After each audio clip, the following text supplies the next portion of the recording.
PeopleForward Network collects stories of great leadership all year long.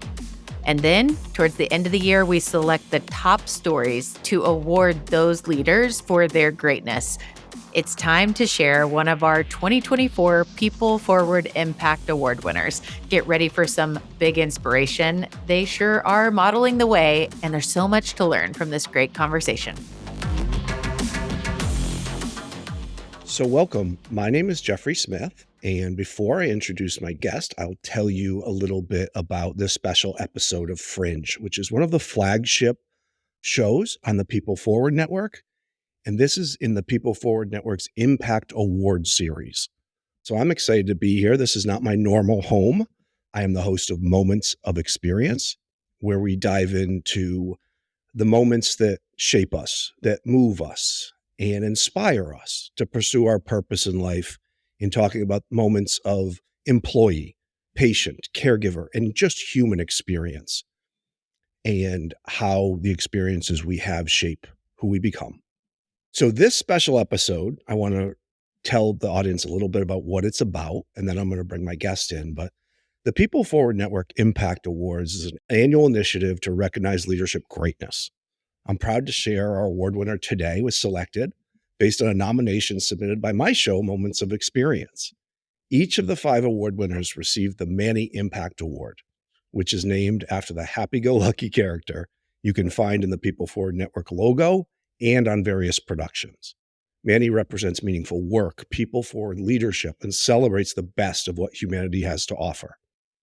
We're so thrilled to shine a light on our winners as the PeopleForward Network continues to equip leaders with resources and connections to build and nurture workplaces where people thrive and experience meaningful work.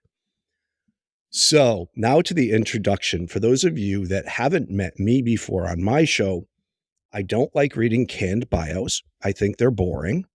So I always introduce my guests as who they are to me, how they show up to me. And Dr. Apurv Gupta, I view him as the godfather of embracing love in leadership. And I'm thrilled to welcome one of our winners, Dr. Apurv Gupta. Oh, it's so kind of you, Jeff. It's amazing. Thank you for dubbing me as such and hoisting me up on your shoulders because, I love the fact that you make it so personal.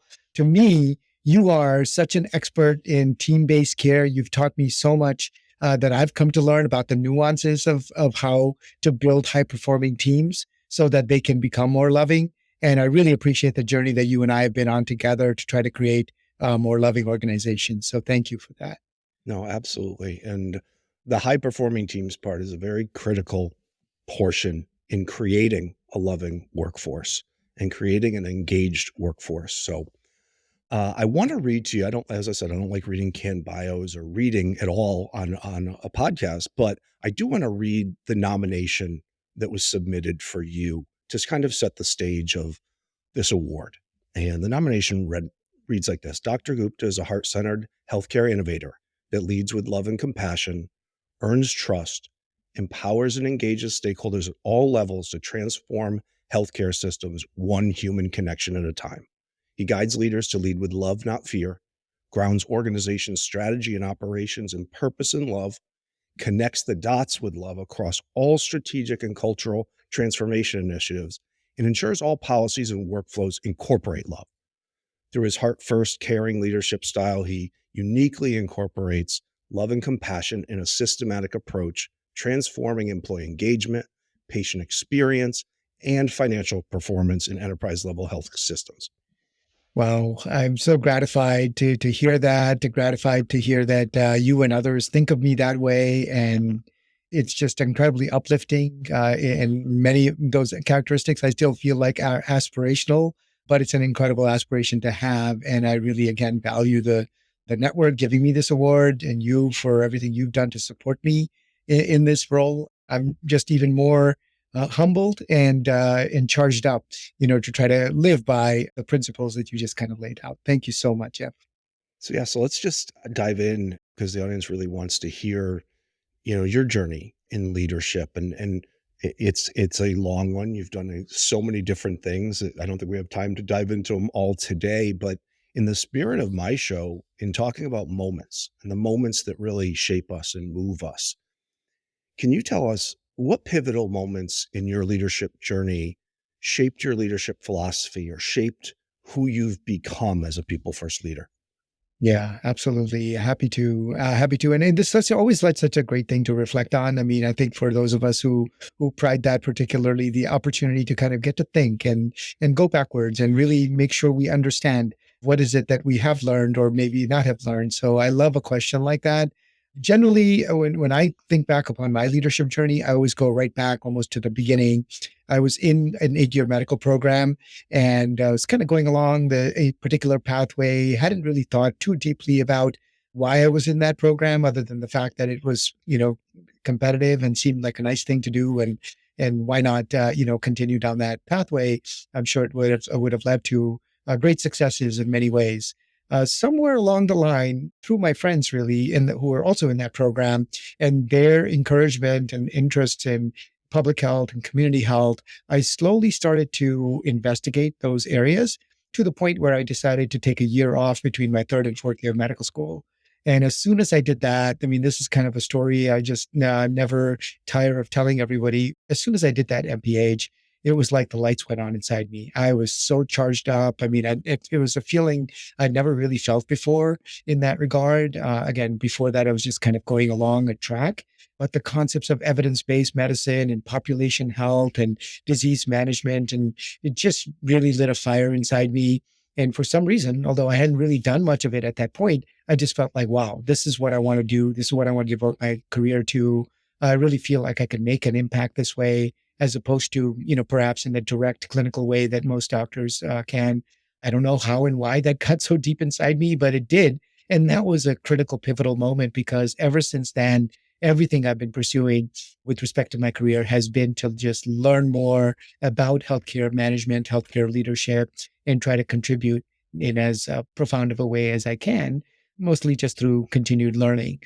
Maybe a couple of other moments really jump out. I'll share those as well. It may be helpful to you, Jeff, as well as to our viewers. I think there was a time when I was at one of my community hospitals. I was a chief medical officer, and my chief operating officer there at the time came from outside the industry. He had worked previously in the manufacturing industry, and he brought to us this notion of inverting the pyramid, which is what he called the idea of that the people at, so-called the top, the C-suite and others, and the CEO, who are typically pictured on the top of the pyramid, they really need to be at the bottom of the pyramid, supporting everyone else that's above them. That idea really, inspired me. And so that's kind of been something that I've been now trying to learn more about ever since. So that, I guess I'll call that another pivotal moment. And then a third pivotal moment that came probably shortly on the heels of that is I was transitioning from that role as chief medical officer and thinking about what my next steps should be in my career before I had come into consulting. And I got introduced to concepts around complexity leadership and complexity management. And that also really helped me start to understand that leadership wasn't just about the tactics and, the principles and the knowledge that we have, but about combining the left brain with the right brain so that we can come to work with our hearts and our minds. So I really have to kind of compliment and commend the mentors who took me on those journeys. Yeah, I've heard a physician that was a guest on my show recently talk about there's two sides to healing. There's the science that we're taught in school, but then there's the art, which is the human connection side. And when you talk about great leaders, it's that human connection that truly matters and makes the biggest impact. And that's what we're here to talk about, today, the impact of leadership. So true, Jeff. And to that point, I guess I'll just add parenthetically that that's the side that many of us kind of naively do come into healthcare with, whether we're doctors, nurses, or other clinicians. We all have some desire to help. And then as we talk about often in our Loving Organization Consortium, that's the part that gets systematically dropped out of us over the course of our medical education, training, fellowship, what have you, work. It's not built up enough. It's not prided enough. It's not rewarded enough. And so we wind up consistently going just to the well on the, knowledge-based side and the technical side. And those are really helpful, the tactical pieces. But without the heart side, the compassion side, we wind up coming to the place where we are, where we're experiencing so much disengagement, burnout, disaffection, pretty much in every discipline in healthcare, I think it's largely because of that systematic drubbing out of that compassionate element in us. And that's one of the most common and most inspiring themes to me when I talk to world's leading innovators in patient caregiver experience. One of the big themes is not talking about the moment that connected them to purpose, but talking about the moment that reconnected to the purpose after the system took it out of them to start. Because like anyone that enters into healthcare starts with that. So what does leadership impact mean to you? Yeah, it's leadership impact. I think it's another good topic to dive into. For me, it's really about probably there was a point over the course of my journey where it was really more about me. It's like, wow, how much can I learn? What can I contribute? That's what felt really exciting. Is like I felt like I had, quote unquote, some leadership capacity, management capacity, and potential. And I was kind of looking for ways in which to keep developing that potential. And that shifted to probably what I would say now is the answer to your question, to what can I do to help bring out more potential in other people? That's really what impact is. And where I feel like I've been the most successful over the course of my career, it really hasn't been about me. It's been about the other person, whether they're my colleagues, they're my teammates, they're my clients, or students in some way or the other, people I just maybe coaching or being a mentor to. How is it that I can help them figure out what is their deeper potential and bring that out? That usually happens through a deep connection, getting through superficialities, connecting on the basis of trust and respect, probably on some basis of vulnerability, really being open with each other that allows a truer connection. And then on that basis, understanding each other's strengths and then unlocking those strengths and helping folks transform. That's probably the most rewarding part of the journey too. And I think that's kind of what makes the most impact for me. Yeah. And I can tell you from my own leadership journey, I had a moment because it was all about me when I started. And then I had a moment where my first leadership role, where I had a team of 20, when I had my team members win awards or get recognized or anything, it's the heart lit up so much more than the awards I had behind my desk for my own achievements. And it's really that realization that the true leaders recognize lifting other people up is more rewarding than lifting yourself up. And that's one of the reasons why you're here today. So I appreciate that. Do you have any story of just someone else realizing something that you helped with that just really brought joy and love and a great feeling to you?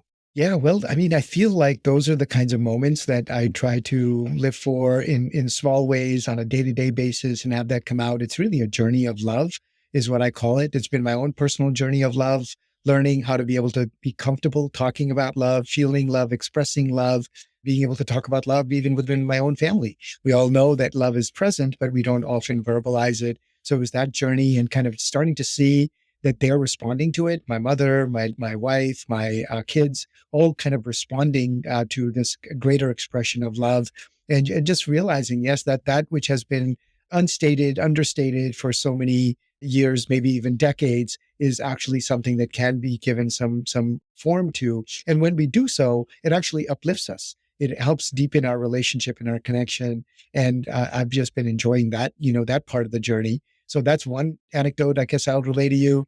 On the professional side, the thing I'd look back on with the greatest sense of pride and the greatest sense of impact is when I was a medical director of a hospitalist group at a community hospital near Boston. There was a ragtag group of hospitalists that I had inherited. We actually used to call ourselves house officers at the time. There wasn't even really a full-on term for them. They kind of took it on as more of a derogatory term of, well, these are the people who will do whatever nobody else wants to do. And over the course of 7 years, just working together, shoulder to shoulder, arm in arm, understanding each other, really overcoming, many issues of pride and arrogance, on my part and others. We were able to come to a place where we realized we really cared about each other. We really took care of each other. We really looked after each other. When we went off of shift, we would make sure that, the things that needed to be done that day had been taken care of. We wouldn't just leave and we were constantly checking in on each other, spending time together inside the hospital, but outside the hospital also. That, I think, transformed all of us, including myself. I mean, I think I really became a completely different leader through that journey coming in, but, thinking about leadership in one way and walking out realizing that leadership was really all about us. That transformation, I think, still holds when I meet people from back then. That was almost 15 years ago, probably even longer. If I look back, many people that I know from that time will come and find me and they'll talk about fondly about how that journey was for all of us and how they're carrying it forward in their current lives. Yeah, and it's really the journey of leadership because we continually learn over time, and to see that evolution of the realization that, wow, we need to pick each other up. We need to do this. I talk a lot about employee engagement, and one of the question that leads to engagement the most is, do my teammates have my back? When teams that are high performing answer yes, or 5 out of 5 strongly agree to that statement, that's when the magic happens. And it sounds like that ragtag team that started maybe with many challenges, and I was going to ask you next about challenges, but you just kind of told that story. Over time, because you had each other's back, the challenges sort of went away. So for our audience, just maybe some leadership lessons, like what are some of the top leadership principles or practices that have guided you in creating meaningful work and impact and have led to and become core to who you are and how you lead? To some extent, I may be a little duplicative on this one, because if I think about that, I think some of the principles I may have mentioned already, like inverting the pyramid, that became really powerful for me, with the notion that the leader doesn't just sit on top of an org chart, but sits underneath everyone and actually becomes a chief energy officer and thinks about, how am I supporting my people? Do they have the resources that they need? What is it that I can do to help them? It's not about me and kind of feeding my ego. Look at my name here. It's on the top of a whole bunch of other people, but it's more about, hey, I'm only in this role because I'm supposed to. That's my role, is to support these people. So that inverting the pyramid, I think, still goes deeply. Out of that really came, similar but deeper principles that I still aspire to. One is collaboration. And then the second is engagement. And I kind of see them as cousins of each other. Engagement is a little bit more within, your group, usually the people who are like you, but they may not be participating in an initiative. Typically in my world, in healthcare systems, we talk about it as physician engagement. How do we get the docs on board? We're always talking about that. And there's tried and true strategies for that. But the principle of engagement is kind of what I wanted to call out there in response to your question, is having that mindset that we want to engage. Because unfortunately, these days, even in 2025, there's still far too many health systems and physician groups that are not interested in figuring out how to bring the physicians to the table. We're trying to do things to people rather than with people and for people. So that engagement becomes that discipline, and the collaboration as the cousin of that is more like reaching across departments. How do the doctors work with the nurses and the pharmacists and the techs? And usually I find huge opportunity there, because even if we're really good at engagement, which means within our own spheres, we're not that good at working across disciplines. And as a consultant, I particularly find a lot of opportunity that's at the nexus of disciplines, where people are just not paying attention to those connection points, because they've got all they can manage to just take care of, their own domain. So I guess I'd add that collaboration and engagement. And probably the most powerful guiding principle now that, Jeff, I think you will agree with me, is simply love. Love as a management principle, love as a way in which we organize ourselves, love as a way in which we treat ourselves, and infusing that love into the tactics, into the mechanics, into the systems, so that it's not just love for love's sake and we're sitting here feeling good about ourselves and holding hands and maybe singing songs. That's not the form of love we're talking about. We're talking about loving systems. We're talking about the things that an organization can do that are beyond its people. You mentioned this a little bit earlier. It's the workforce, the policies, the workflows, the mission, vision, values, everything that an organization is that is around its people, but beyond its people. How can we make those systems more loving? So that's sort of where the love principle kind of comes in, is generally an opportunity to help make us as leaders more effective by recognizing that it's that it's the part of the culture and the governance that we create, and we can make that into a more loving process. Yeah, so you touched on one of my favorite words, engagement, because that's my business. But the collaboration, I think, in healthcare is even bigger than other industries, because where the work happens is unique to healthcare because it's a dynamic team. It's groups of people working cross-functionally that don't necessarily tree up to a traditional org chart, which is where the work happens. And you need to recognize those. Food service works with environmental services, who works with social work, who works with nurse, doctor, all separate touch points on the same team, even though HR doesn't recognize them as a team, that all work together to provide, in many cases, extraordinary human experience, and sometimes not so much. So, the collaboration is a big one for me, especially in healthcare. Love that. I love it how you bring that back to team, because Jeff, to me, that's the beauty of you, particularly in what you've taught me, is realizing that that's probably the unit that's the most impactful unit that we can actually influence and change. And it's big enough to create change, but it's also small enough where you can feel the change on a day-to-day basis. Really, it's hard to feel change in a health system or in a hospital or in a department even, and for the overall organization. But if you really cultivate that team with engagement and collaboration, as you just kind of laid out, that's something that all of us can palpably realize on a day-to-day basis. Yeah, and I didn't recognize the importance of my own work in engagement in healthcare until I got to see it through the patient's eyes during my wife's battle with cancer. And that's where I saw, hey, this floor feels different. And I would go up to the team leader and say, what do you do here that's different? Because the care we receive on this floor is different than just one floor down. And I know you'll love this. I had a nurse leader that kind of ran the floor, and she said, Jeff, we teach everyone here from food service to environmental services, nurse, doctor, social work, lead with compassion. And that was the floor. And I had also had the privilege of working with the CHRO, and I got a chance to go to the CHRO and say, hey, I want you to run some patient satisfaction and some employee experience scores on this floor. And they came back to me like a week later and said, Jeff, it's through the roof.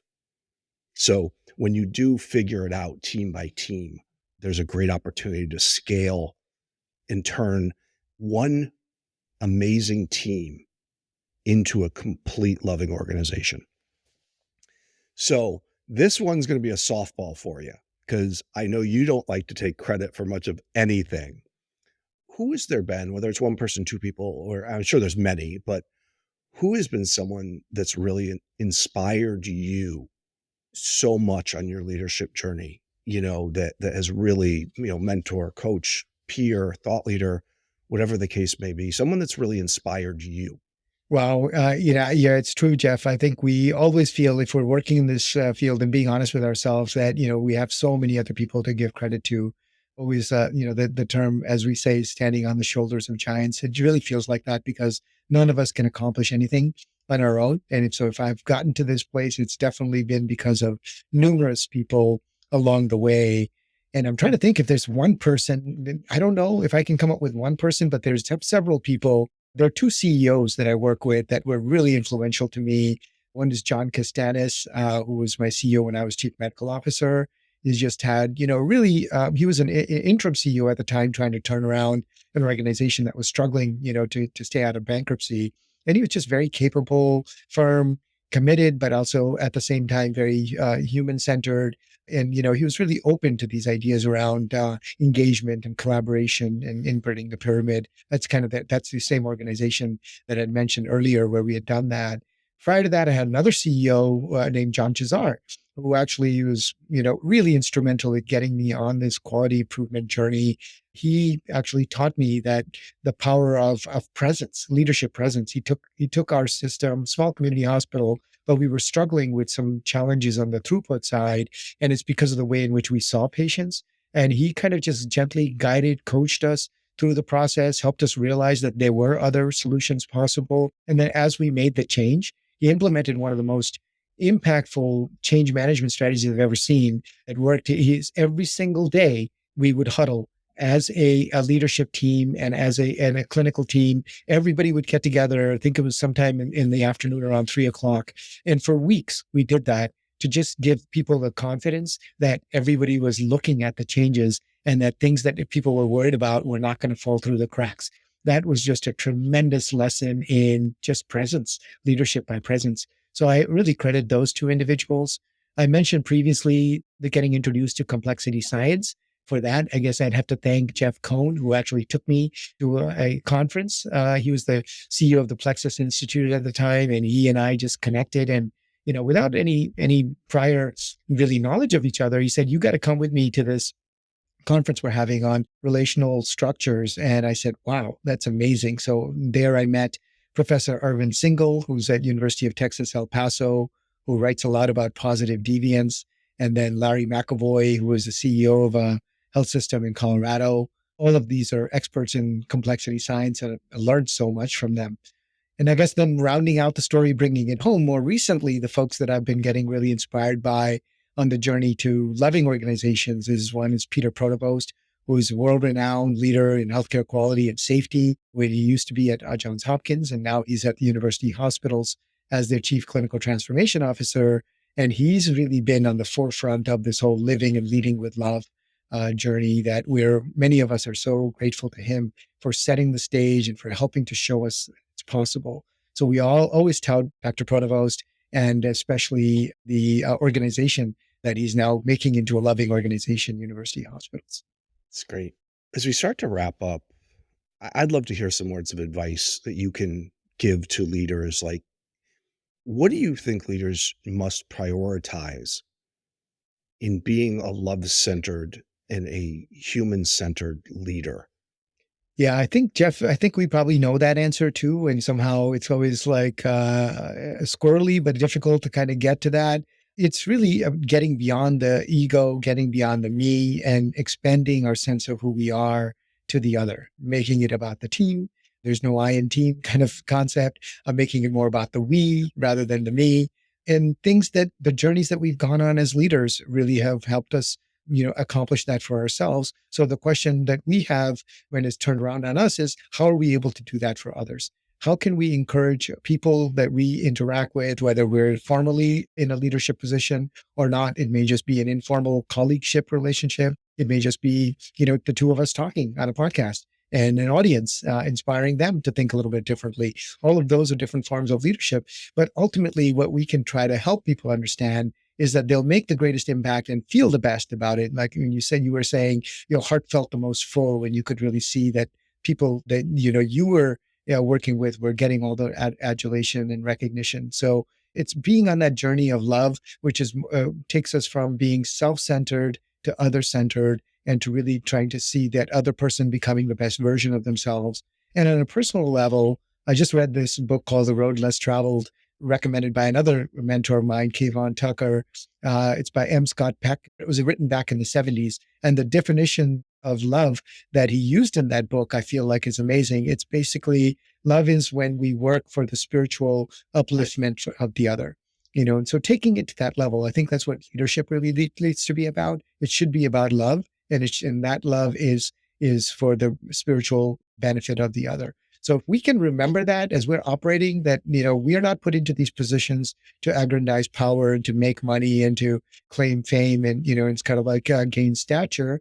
All of those things come and they have their charms and their benefits too. But the real reason why we are fortunate enough to have roles where we can exert leadership is really to be able to help others. And one last question, and then we'll wrap up. But we've talked about the past and we've talked about your journey. What's next? You mentioned a loving organization consortium, which is doing amazing work. What's next for them? What's next for you as you look forward? So I'd like to make that a reality. I think at this point, a loving organization is still at a very incipient stage. We are at Premier, the organization I work for, as a consultant. We are trying to figure out how to develop solutions to help other organizations become loving organizations. We've developed an assessment. We've compiled a bunch of different solutions that organizations can implement, such as developing high-performing teams. We've developed a workshop. We've developed a blended learning solution. Now, these are at the early stage. Now we need to implement them. We need to kind of help clients figure out how to implement them and get on the journey to becoming a loving organization. So that's kind of on the Premier side. On the consortium side, the Loving Organization Consortium, we're at a point where we want all the other, there's 60 plus charter members that we have now, including yourself and so many other, really dear souls. They're consultants, they're coaches, they're leadership trainers, they're burnout coaches, they're solutions developers, technology people, all sorts of folks who are in the consortium. And the goal for that consortium is to similarly help each of those individuals figure out how they're going to build loving organization principles and love specifically as a leadership approach into the solutions that they already offer to their clients. I think that's exciting. We're all still at the very early stage. I think it's early adoption stage, early innovation stage. There are a few vanguard loving organizations out there, but most people don't know about them in that context. So it's about getting their message out and then about helping our fellow consortium members understand how to drive those solutions into their clients. And so I recommend, we're always going to put Apurv's LinkedIn information, the Loving Organization website. Please check that out. This is a beautiful organization that I know is going to make true change in healthcare and beyond. But to wrap up, there's so many amazing things you say. I talk a lot on my show about moments, not just big moments, but small moments. I always say, keep your eyes open and stay authentically present, because you never know when the small moment is going to impact your life. You talked about just a fire being lit, just one day showing up, and you were present enough to feel that and to chase that purpose. I thought the idea of inverting the pyramid, I had a guest recently talk about selfless leadership and, really being a servant as a high-end leader, making it not about me, lifting up others, and then you followed it up with the book, love equals the upliftment of others. I think that's a tremendous message. So I want to thank you for joining me here today. I can't reiterate enough the significance of the PeopleForward Network Impact Award. And obviously everyone that's listened to this point understands how Dr. Apurv Gupta stands out and why he received this. So great leaders are a ripple effect, and they influence the betterment of others. You said people that just listen and be inspired. And yeah, I think we're going to have some leaders inspired by this conversation. So your greatness models the way for others, and the other 4 winners, please check out those podcasts as well. But thank you so much for your time, and I look forward to future collaboration as well. Very grateful, Jeff. Just everything you just said at the end, you captured it so beautifully. You summarized it so well. And again, you just continue to inspire me, with those words. So thank you for everything.